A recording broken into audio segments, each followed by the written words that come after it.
Going to read 2 today since I didn't have makeup on yesterday. So we'll do 2 today. Chapter 15.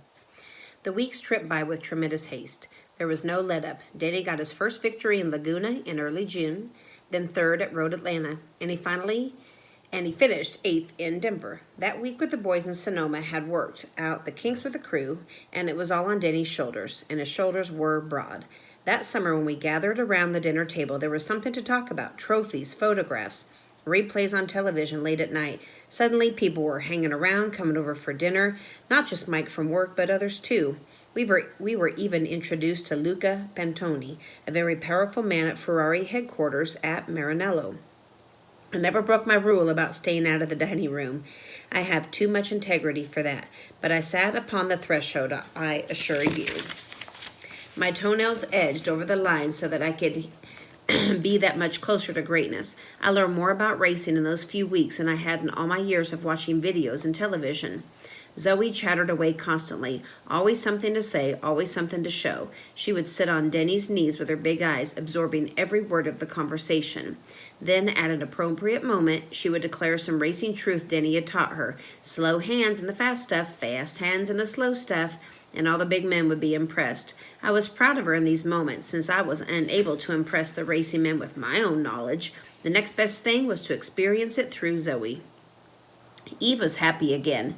She took what she called MAT classes and gained muscle tone. Her health had greatly improved with no explanation, no more headaches, no more nausea. She and Denny seemed to be happy together like the old days. Yet for every peak, there is a valley. Denny's next race was very important. A good finish would solidify his position as Rookie of the Year. In that race at Phoenix International Raceway, Denny got into a crash at the first turn. This is a rule of racing. No race has ever been won in the first turn, but many have been lost there. He got caught in a bad spot. Someone tried to pass him going into the turn and his brakes locked up. Tires don't work if they aren't rolling.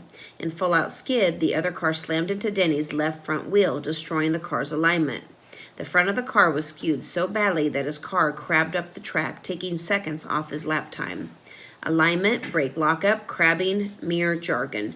What matters is that Denny's car was broken. He finished the race, but he finished dead last. It just doesn't seem fair, Eve said. It was the other driver's fault. If it was anybody's fault, Denny said, it was mine, for being where I could let it happen.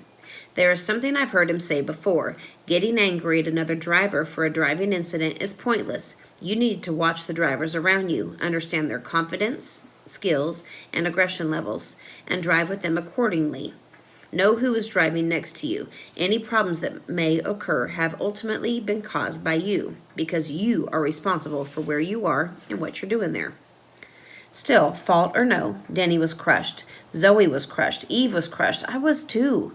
We had come so close to greatness, we had smelled it, and it smelled like roast pig. Everybody likes the smell of roast pig, but what is worse, smelling the roast and not feasting, or not smelling the roast at all? August was hot and dry, and the grass all around the neighborhood was brown and dead. Denny spent his time doing math, but his figuring it was still impossible for him to finish in the top 10 in the series and likely win Rookie of the Year. Either result would assure him of getting another ride the following year. We sat on the back porch basking in the early evening sun, the smell of Denny's freshly baked oatmeal cookies wafting from the kitchen. Zoe running in the sprinkler, Denny massaging Eve's hand gently, giving it life. I was on the deck doing my best impression of an iguana, soaking up all the heat I could to warm my blood, hoping that if I absorbed enough, it would carry me through the winter. And it would likely be a cold, dark, bitter winter, as a hot Seattle summer usually signifies. I miss you when you're not here, Eve said. So come with me next week, replied Denny. Zoe will love it. We'll stay, they'll have a pool. She loves anything with a pool. And you can come to the track for the race. I can't go to the track, Eve said. Not now. I wish I could. I really do, but I've been feeling really good lately, and I'm afraid. The track is so loud, and it's hot, and it smells like rubber and gas. And the radio blasts statics into my ears, and everybody's shouting at each other so they can be heard. It might give me I just might react badly to it. Denny smiled and sighed. Even Eve cracked a smile. Do you understand? She asked. I do, Denny answered. I did too. Everything about the track. The sounds, the smells, walking through the paddock, the inner circle of the track where they work on the cars, feeling the energy, the heat of race motors coming from each pit, the electricity that ripples up and down the paddock when the announcer calls the next race group to start up. Watching the frantic scramble of the start and then imagining the possibilities, Denny and I fed off it. It gave us life.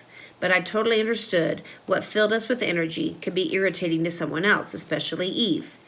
Denny and Eve looked out to the lawn, and I looked with them, and we all watched Zoe, her wet hair clinging to her shoulders and glistening locks, her childish bikini and tanned feet. She ran circles around the sprinkler, her shrieks and squeals and laughs echoing through the Central District streets. Chapter 16 will be next. See you guys later.